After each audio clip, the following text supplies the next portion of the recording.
Hi, I'm Andy Webb from BeCleverWithYourCash.com. Welcome to my channel. I'm going to talk to you today about Black Friday, and I'm going to help you work out if you're looking at those sales, if you're thinking of buying something, I'm going to help you make sure that whatever you do buy is at the lowest possible price and you don't get caught up in the hype and you don't end up buying things for more than you should or buying things that you hadn't even intended to buy. Okay, so this video will show you some of those tips and tricks that I use to make sure when I buy anything, I'm getting it for the best possible price. Now, people tend to have two different views on Black Friday. They're quite polarizing.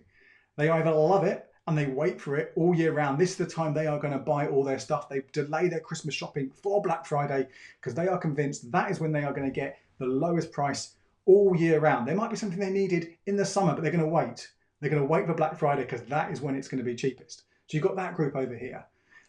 Over here, you've got the cynics, the people who hate Black Friday. They see it as a marketing ploy. That's all it is. It's for the shops just trying to get you to come in and spend your money. And when you spend that money, you're buying things you don't even know that you need. You are spending more than you intended.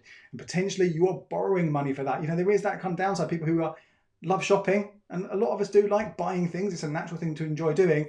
When you get in the sale, when you get the hype, particularly around Black Friday, you'll spend even more money, potentially get into debt to fund these purchases because you're splurging. You have all these things like it's only going to last for 24 hours, only lasting for a few hours, only get it while it's gone. All these things that they do to try and push you to buy now, get it before it's gone, before it's too late.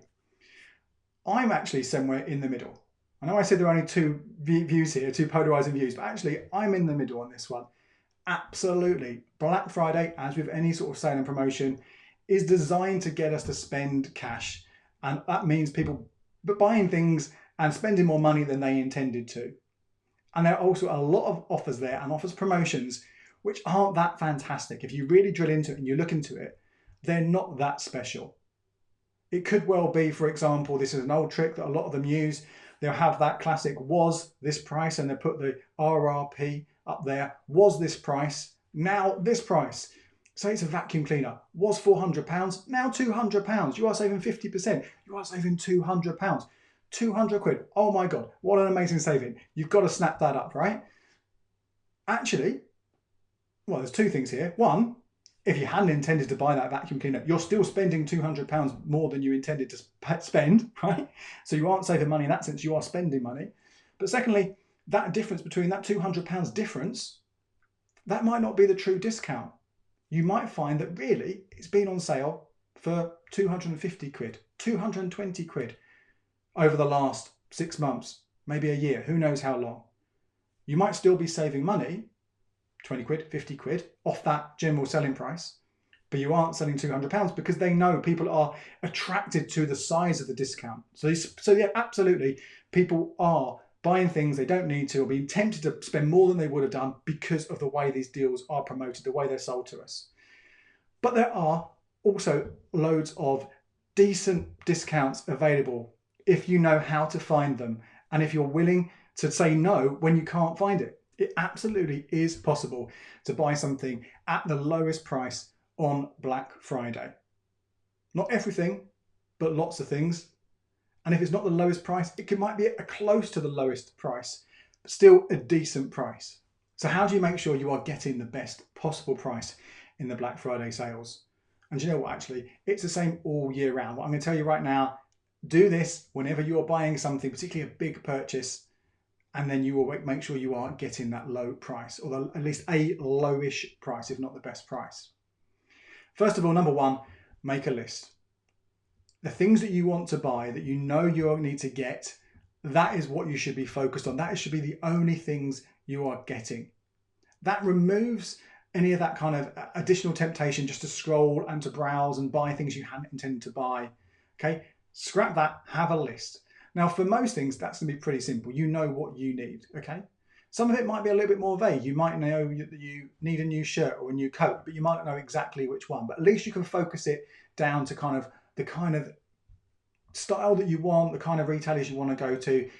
You can also select the price that you want to pay for it. You can give yourself a budget because that's really important as well, knowing how much you can afford to make sure you don't overspend just because you've seen something on offer. There might be things like gifts coming up to Christmas as well. People are kind of thinking, oh, I need to buy something for someone, but I don't know quite what it is. Again, you can at least put a price bracket on there and think about the kind of area you want to go.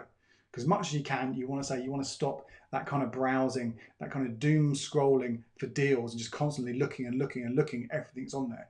Amazon particularly is the worst with thousands and thousands of them. That's the most important thing to start off. That's the main fundamental. Have a list for what you are shopping for. Step 2 is to do some research. And I'm not talking about hours and hours of this. I'm talking about a very quick look online so you can get a sense of two things. One, who's selling it for what. So rather than going straight to one shop, seeing it for sale somewhere and buying it with them, you can find out if someone else has it at a lower price. And secondly, it's looking at the price history. Now, this is something that I do pretty much all the time. Whenever I buy something, I will look at the price history. What it shows you, as the name suggests, is how that price has fluctuated over the last 3 months, 6 months, year, whatever it might be. And this is useful because if you are buying something right now and it is at the top end of that price range over that period you're looking back, then that's an indicator to you that it's not a good time to buy. If it's at the bottom end of that though, if it's the cheapest or one of the cheapest prices, then it's a good time to snap it up.